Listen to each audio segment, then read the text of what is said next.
तो दोस्तों स्वागत है आपका एक और नई वीडियो में। और जीपर्स क्रीपर्स सीरीज में आज हम देखेंगे इसका तीसरा पार्ट जीपर्स क्रीपर्स 3, जिसे रिलीज किया गया था 2017 में। इसके भी राइटर और डायरेक्टर हैं पिछले 2 पार्ट के डायरेक्टर विक्टर साल्वा। मैंने इसके पिछले 2 पार्ट पहले ही अपलोड कर रखे हैं, जिनमें से उसका दूसरा पार्ट इतना इम्पोर्टेंट नहीं है, लेकिन इस वीडियो से पहले आप इसके पहले पार्ट को जरूर देखना, क्योंकि इसकी कहानी वहीं से शुरू होगी जहां पर पहला पार्ट खत्म हुआ था। तो अब ज्यादा देरी ना करते हुए जल्दी से वीडियो स्टार्ट करते हैं। मूवी की शुरुआत होती है 23 साल पुराना फ्लैशबैक दिखाते हुए, जहां हम एक आदमी को भागता हुआ देखते हैं जिसके पीछे क्रीपर पड़ा हुआ था, जिसपे वो अपना इंसानी चमड़े से बना स्टार फेंकता है। उससे भी बचकर वो आदमी सड़क पे पहुंचा जहां सामने से एक गाड़ी आ रही थी, मगर इससे पहले कि वो आदमी गाड़ी वाले से मदद मांगता, उससे पहले ही क्रीपर उसको वहां से उड़ा ले जाता है। दूसरा आदमी चेक करने के लिए गाड़ी से बाहर आता है, जिसके ऊपर क्रीपर का कटा हुआ हाथ आकर गिरता है। इसके बाद हम आ जाते हैं 23 साल आगे, यानी कि प्रेजेंट टाइम में, और हम देखते हैं पहले पार्ट वाले पुलिस स्टेशन को। क्रीपर डैडी को अपने साथ उड़ा के ले गया था, मगर उसने अपना ट्रक वहीं पे छोड़ दिया था। पुलिस वाले उस ट्रक को चेक करते हैं जिसमें ढेर सारी डेड बॉडीज पड़ी थी। एक पुलिस वाला बोलता है कि हमें इसको अंदर से चेक करना चाहिए, पर तभी ट्रक का एक ट्रैप चालू हो गया जिसमें से स्पाइक निकली, जो कि उस पुलिस वाले के कंधे पे जाके लगी। दरअसल ये ट्रक देखने में जितना खतरनाक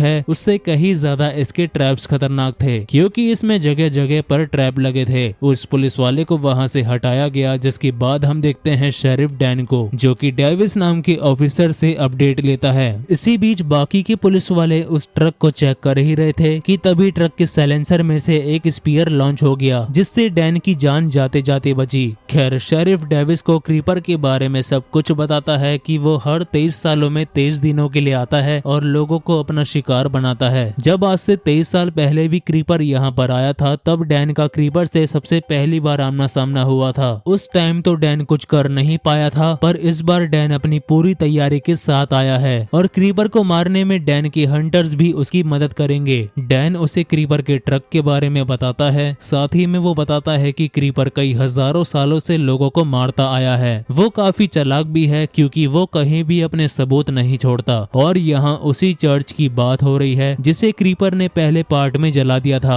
अब इसी बीच हंटर्स डैन को बताते हैं कि 2 ऑफिसर क्रीपर का ट्रक टो करके ले गए हैं। वही हम उन ऑफिसर को देखते हैं जो कि क्रीपर के ट्रक को अपने साथ ले जा रहे थे। तभी इन्हें रेडियो के जरिए डेविस बताता है कि अपने टो ट्रक को रोकना मत, क्योंकि क्रीपर अपना ट्रक लेने जरूर आएगा। मगर क्रीपर तो पहले से ही इनके टो ट्रक पे था, जिसने अपनी कुल्हाड़ी से चेन को काट दिया और अपना ट्रक उतार कर वहाँ से चलता बना, और ये दोनों कुछ कर भी नहीं पाए। दोनों की हालत खराब हो चुकी थी, पर तभी इन्होंने देखा कि क्रीपर तो वापस इनकी ओर ही बढ़ रहा था, लेकिन उसने अपना ट्रक वहीं पे रोका और दूसरे ऑफिसर के ऊपर कूद पड़ा। उस दूसरी ऑफिसर ने क्रीपर के ऊपर एम करा, पर क्रीपर ने उसको ऐसा करने से मना कर दिया। उसका इतना भयानक चेहरा देखकर वो भी गोली चला नहीं पाती, जिसकी बाद क्रीपर उस आदमी को लेके वहां से चला गया। अब इसकी अगली सुबह हम एक औरत को देखते हैं जिसका नाम था गैलन। गैलन को सामने वाली पहाड़ी पे उसका बेटा कैनी दिखाई देता है, या फिर कहूँ उसकी आत्मा। अगर आपको याद हो तो ये वही कैनी है जिसकी डेड बॉडी को हमने चर्च के अंदर देखा था, और जो कहानी ट्रिश ने अपने भाई डैडी को सुनाई थी वो इसी कैनी की कहानी थी। मूवी की शुरुआत में भी हमने कैनी को ही देखा था, जिसके पास क्रीपर का हाथ आकर गिरा था। कैनी उस हाथ को लेकर अपने साथ घर लेकर आ गया, पर जैसे ही कैनी ने उस हाथ को छुआ तो उसे कुछ ऐसे विजन्स आए जिनसे उसे क्रीपर के राज पता लग गए, जिनसे वो इतना डर गया कि उसने इसी ग्राउंड में उस हाथ को गाड़ दिया। कैनी की गर्लफ्रेंड भी थी डार्ला, और दोनों को ही क्रीपर ने 23 साल पहले मार डाला था, और ये बात मैं पहले की वीडियो में बता चुका हूँ। खैर, कैनी अपनी माँ से कहता है कि उन्हें और उसकी भतीजी एडिसन को जल्द ही यहाँ से जाना होगा, क्योंकि क्रीपर वापस आ चुका है, और हो ना हो वो यहाँ पे पक्का आएगा अपना हाथ वापस लेने। गैलन उससे काफी सवाल पूछ रही थी, पर कैनी उससे बस यहाँ से चले जाने को कहता है। इसी बीच हम एडिसन एडिसन को भी देखते हैं जो कि अपनी दादी की आवाज को सुनकर उठ गई थी, पर उस पहाड़ी पे उसे अपनी दादी के अलावा कोई नहीं दिखता। गैलन को अक्सर अपने बेटे की आत्मा दिखाई देती है पर बाकियों को नहीं, जिस कारण के चलते लोग गैलन को थोड़ा पागल समझते हैं। ये लोग इतने ज्यादा गरीब हैं कि इनके पास अपने घोड़े को घास खिलाने तक के पैसे नहीं थे, तो ऐसे में ये जगह छोड़कर जाना गैलन के लिए काफी मुश्किल है। एडिसन, जिसको मैं अब से एडी कह के बुलाऊंगा, वो एक काल नाम के आदमी से घास लिया करती थी, पर उसने पहले से ही काफी उधार ले रखा था, इसलिए इस बार कैल उसको घास देने से भी मना कर देता है। लेकिन काल का बेटा बडी एडी के पीछे पागल था, इसलिए वो उसको फ्री में ही घास दे देता है। बडी एडी को उसके घर छोड़ने जाता है, साथ ही में उसने मौका देखकर एडी से पूछ लिया कि क्या वो बाकी के घास की डिलीवरी के लिए उसके साथ चलेगी, जिससे एडी हाँ कर देती है। वहीं पहाड़ी पे गैलन ने खुदाई चालू कर दी थी क्योंकि उसे जानना था कि वहाँ पे क्या चीज दफनाई गई है। कैनी उसे मना भी करता है कि उसको ऐसा नहीं करना चाहिए, पर गैलन के काफी चिल्लाने पर कैनी वहाँ से गायब हो जाता है, जिसके बाद गैलन ने क्रीपर का हाथ खोद निकाला। इधर डैन अपनी पूरी टीम के साथ तैयार था, जिस टीम का लीडर माइकी एक मशीन गन लेकर आया था जो कि 1 मिनट में 6000 गोलियां चला सकती थी। डैन बताता है कि आज से 23 साल पहले माइकी के सामने ही क्रीपर ने उसके पिता का दिल निकाल कर खा लिया था, और ऐसे ही यहाँ जितने भी लोग हैं सभी ने किसी अपनों को खोया है सिर्फ क्रीपर की वजह से। इसी बीच हम एडी की दोस्त हाउडी के भाई कर्क को देखते हैं जो कि अपने 3 दोस्त ल्यूक, रेड और जॉडी के साथ बाइक चलाने गया था। सड़क से दूर जंगल में इन्हें क्रीपर का ट्रक दिखा, पर इन्हें लगा कि ये ट्रक असली नहीं है। जबकि इन्होंने ट्रक का नंबर प्लेट भी देखा तो भी इन्हें यकीन नहीं होता। इन चारों को काफी खुजली हो रही थी, इसलिए उस खुजली को मिटाने के लिए ये चारों उस ट्रक से पंगे लेने लगे। इनमें से एक लड़का रेड ट्रक के ऊपर पी कर देता है और ल्यूक उस पे एक पत्थर मारता है जो कि बाउंस होकर उसे ही लग जाता है। फिर कर्क ने भी ट्रक के दरवाजे को खोल दिया, जिसमें रखी डेड बॉडीज को देखकर इनकी फटके 4 हो गई। लेकिन इतना काफी नहीं था, इसलिए ट्रक के स्पाइक ने इनकी पूरी फाड़ दी। चारों वहां से भागते हैं, लेकिन साइलेंसर में लगा स्पेयर कर्क के पैर में घुस गया, जो कि तुरंत ही उसे अपनी ओर खींचने भी लगा। तीनों मिलकर उस स्पेयर को निकालने की कोशिश करते हैं, लेकिन वो निकलता नहीं है। इसी बीच रेड ने भी अपनी औकात दिखा दी और अपनी बाइक लेकर वहां से भाग गया। अब बस यही दोनों बचे थे जो कि सोच रहे थे कि आखिर इसे निकाला कैसे जाए, पर इनकी सोचने की शक्ति से ज्यादा क्रीपर तेज था, जो कि तुरंत ही वहां पर आ जाता है। ल्यूक और जॉडी उसे देख वहां से भागते हैं, लेकिन क्रीपर भाले के एक ही निशाने में दोनों को पेड़ से टांग के मार देता है, जिसके बाद उसने कर्क को भी लपेट लिया।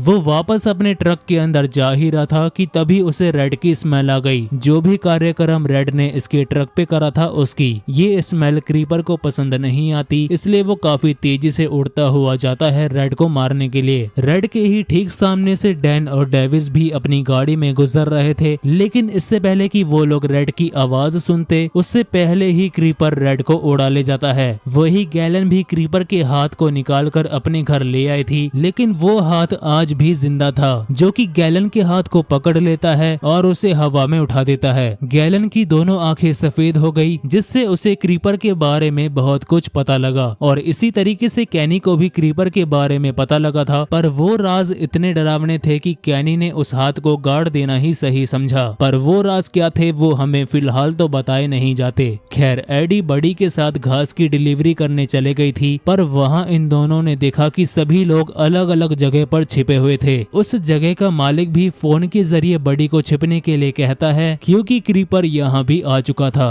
बडी को ये बात समझ नहीं आती, इसलिए उसे समझाने के लिए क्रीपर खुद वहाँ पे आ जाता है, जो कि पीछे में ही छिपे लोगों को उड़ा ले जाता है। इसके बाद वो बडी के पास आया और दोनों को सूंघने लगा, और जैसा कि हमें पता है कि क्रीपर उसे ही लेकर जाता है जिसे वो पसंद कर ले या फिर जो सबसे ज्यादा डरा हो। यहाँ पे एडी ज्यादा डरी हुई थी, इसलिए क्रीपर इनकी गाड़ी को पलट देता है और एडी को अपने साथ उड़ा ले जाता है, जहाँ बडी भी कुछ कर नहीं पाया। क्रीपर एडी को अपने ट्रक के अंदर लाके फेंक देता है, जिसके बाद वो बाकी के शिकार करने निकल गया। लेकिन एडी अब भी जिंदा थी, साथ ही में कर्क भी। कर्क बताता है कि क्रीपर काफी जल्दीबाजी में रहता है, यानी कि अगला शिकार करके वो जल्द ही आता होगा, इसलिए हमें तुरंत यहाँ से निकलना चाहिए। दोनों ने वहाँ पड़े हथियारों से खुद को आजाद करा, जिसके बाद कर्क वहाँ के दरवाजे को खोलने की कोशिश करता है, लेकिन उसके बगल में एक और ट्रैप था जो कि कर्क के सर में घुस गया, जिससे वो वहीं पर मारा गया। थोड़ी देर में क्रीपर भी वापस आया, जिसकी आवाज को सुनकर एडी भी मरने की एक्टिंग करती है। इधर डैन और डेविस गैलन के घर पहुंच चुके थे, जहां डैन ने देखा कि गैलन का हाथ पूरा ही नीला पड़ चुका था।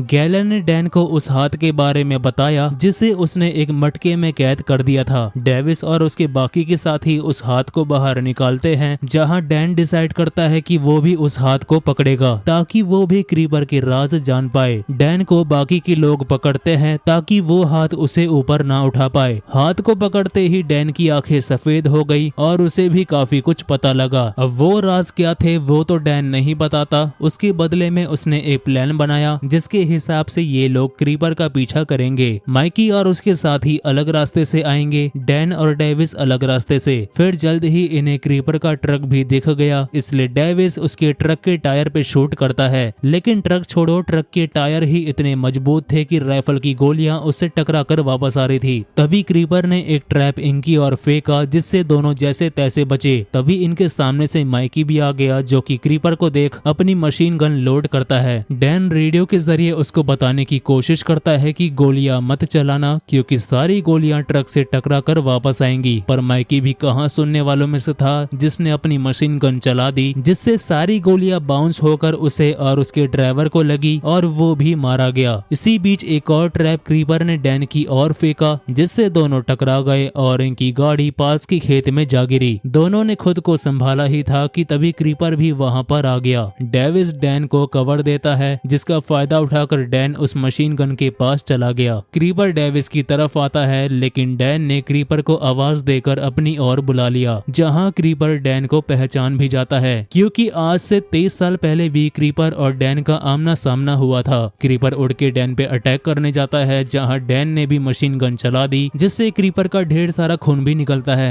लेकिन फायदा फिर भी कुछ हुआ नहीं, क्योंकि क्रीपर ने डैन के सर में कुल्हाड़ी मारकर उसको खत्म कर दिया। अब डेविस को भी पता लग गया था कि वो कुछ नहीं कर सकता, इसलिए वो रोता हुआ वहां से चला जाता है। वही हम बडी को देखते हैं, जो कि गैलन के पास पहुंच गया था। गैलन भी क्रीपर से लड़ने के फुल मूड में थी, जहां बडी ने उसको बता दिया कि एडी को क्रीपर ले गया, इसलिए दोनों मिलकर एडी को ढूंढने जाते हैं। इस समय तक काफी अंधेरा भी हो चुका था, जहां क्रीपर को भी पता लग गया था कि एडी जिंदा है। वो उसे मारने के लिए अपना चाकू उठाता है, इसलिए एडी भी दिमाग लगाकर उस ट्रैप के पास जाती है जिससे कर्क मरा था। और ये बेवकूफ क्रीपर पूरा ट्रक किसी का है, पर फिर भी अपने ट्रैप में फंस गया, जिससे उसकी आंख बाहर निकल गई। एडी क्रीपर से बच के भागती है, लेकिन बीच रास्ते में गिर जाती है। क्रीपर भी एक आंख से अंधा हो चुका था, जिससे अब निशाना भी नहीं लग रहा था। वो अपनी कुल्हाड़ी लेकर एडी के पीछे भागता है, लेकिन अंधे को ट्रक नहीं दिखा, जिसने उसे ठोक दिया। एडी तो उससे बच के वहां से निकल गई, क्योंकि उसे गैलन मिल गई, पर वो ट्रक वाला आदमी इमरजेंसी नंबर पे कॉल करने में लगा था, जिससे क्रीपर होश में आते ही उड़ा ले गया। इसके बाद वो गया गैलन के घर अपने कटे हुए हाथ के पास, जहां गैलन ने लिखा हुआ था कि हमें पता है कि तुम कौन हो। साथ ही में उसके हाथ पे कील भी गाड़ी हुई थी।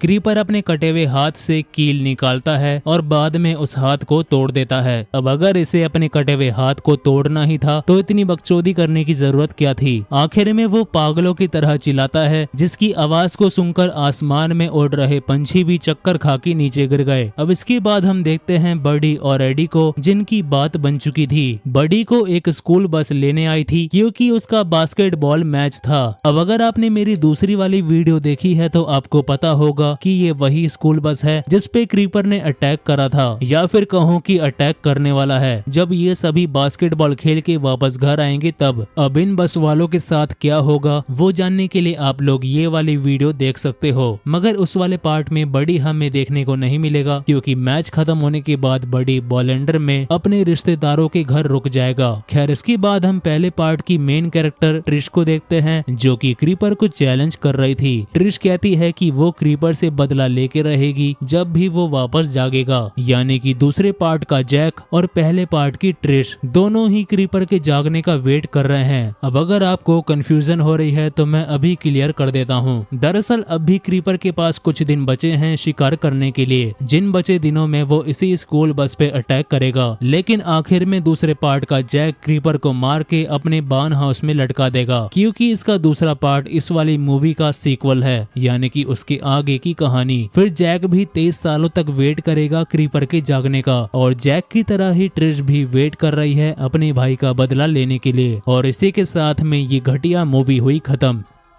तो इस वाले पार्ट का कोई भी मतलब नहीं बनता और सबसे बेकार पार्ट यही वाला है, इसमें कोई शक नहीं, क्योंकि इसके बाद वाला जो चौथा पार्ट है वो एक रिबूट है, यानी कि चौथे पार्ट की कहानी एक नए सिले से शुरू करी गई थी। लेकिन इसका चौथा पार्ट हद से ज्यादा घटिया था। मैं तो इस वाले पार्ट के ऊपर ही वीडियो नहीं बनाने वाला था, पर आप लोगों के बोलने पर बना दिया। अब जैक और ट्रिश क्रीपर को हरा पाएंगे या फिर नहीं, ये हमें कभी पता नहीं लगेगा, क्योंकि इस मूवी के डायरेक्टर ने कुछ ऐसे कांड कर रखे हैं जिनके बारे में मैं आपको इधर बता नहीं सकता। बस उसी कारण के चलते इस मूवी को आगे बढ़ाया नहीं गया। और ये वाला पार्ट भी पता नहीं कैसे आ गया पूरे 15 सालों के बाद, क्योंकि कोई भी स्टूडियो विक्टर के साथ काम करना नहीं चाहता उसकी इमेज की वजह से, इसलिए इसकी आगे की कहानी भूल जाओ। इस मूवी का बजट भी $6 मिलियन था और कमाई भी इसने सिर्फ $4 मिलियन, यानी कि तगड़ा नुकसान सिर्फ विक्टर साल्वा की वजह से। अब इससे ज्यादा मैं आपको कुछ नहीं बताने वाला, क्योंकि बताने लायक कुछ है भी नहीं, और अगर होंगे भी तो मैं बेकार में इस मूवी के पीछे समय बर्बाद नहीं करूंगा। इसलिए इस वीडियो को यहीं पर खत्म करते हैं। अब मूवी का तो पता नहीं, लेकिन अगर ये वीडियो पसंद आई है तो इसे एक लाइक करना, साथ ही में चैनल को सब्सक्राइब करके बेल आइकन को ऑल पे सेट जरूर करना। बाकी मैं मिलता हूँ आपसे चाइल्ड्स प्ले की दूसरी वीडियो के साथ। तब तक के लिए thanks for watching and take care.